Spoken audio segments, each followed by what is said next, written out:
గణేష్ నిమజ్జనం చేయడానికి మీ చుట్టుపక్కల ఎటువంటి నదులు కాలువలు లేవని ఇబ్బంది పడుతున్నారా? ఈ వీడియోని పూర్తిగా చూసి మీ ఇంట్లోనే గణేష్ నిమజ్జనాన్ని ఎలా చేయాలో తెలుసుకోండి. ఇంట్లోనే గణేష్ నిమజ్జనాన్ని చేయాలనుకునేవారు నీళ్లతో నింపిన తొట్టె లాంటి ఒక టబ్ లేదా బకెట్ని తీసుకొని దాని కింద చక్కగా ముగ్గు వేసి పసుపు కుంకుమ పూలు మరియు అక్షింతలు చల్లి దానికి నమస్కరించుకోవాలి. ఆ తరువాత వినాయక విగ్రహాన్ని ఆ నీటిలో మెల్లగా నిమజ్జనం చేయాలి.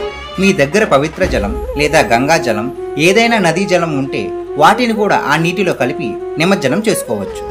విఘ్నేశ్వరుణ్ణి నిమజ్జనం చేసే సమయంలో దీపాలు వెలుగుతూనే ఉండాలి. దీపం కొండెక్కిన సమయంలో గణేశుణ్ణి నిమజ్జనం చేయకూడదు. నదిలో, చెరువులో లేదా ఇంట్లోనే గణేశుణ్ణి నిమజ్జనం చేసే సమయంలో శ్రీ గణేశం ఉద్వాసయామి శోధనార్థం పునరాగమనాయ చ అనే ఈ మంత్రాన్ని పారాయణం చేసుకోవాలి. నిమజ్జనం చేసేటప్పుడు విగ్రహాన్ని విసరకూడదు. 2 చేతులతో పట్టుకుని చాలా జాగ్రత్తగా మన బొజ్జ గణపతిని నిమజ్జనం చేయాలి. ఒకవేళ మీరు పసుపు గణపతిని చేసి ఉంటే ఆ గణపతిని ఏదైనా చెట్టు మొదల్లో పెట్టండి. అలా అని తులసి చెట్టు మొదల్లో అస్సలు పెట్టకూడదు. దానికి కారణం గణపతికి తులసికి వైరం ఉంది. సాధారణ సమయంలో తులసి ఆకులతో గణపతిని ఎట్టి పరిస్థితుల్లోనూ పూజించకూడదు. కేవలం వినాయక చవితి నాడు మాత్రమే పూజలో వాడాలి అని పండితులు చెబుతున్నారు. ఈ విధంగా ఇంట్లోనే గణేష్ నిమజ్జనాన్ని చేయడం వల్ల ఆ విఘ్నేశ్వరుని ఆశీస్సులతో సకల సిద్ధులను పొందుతారు.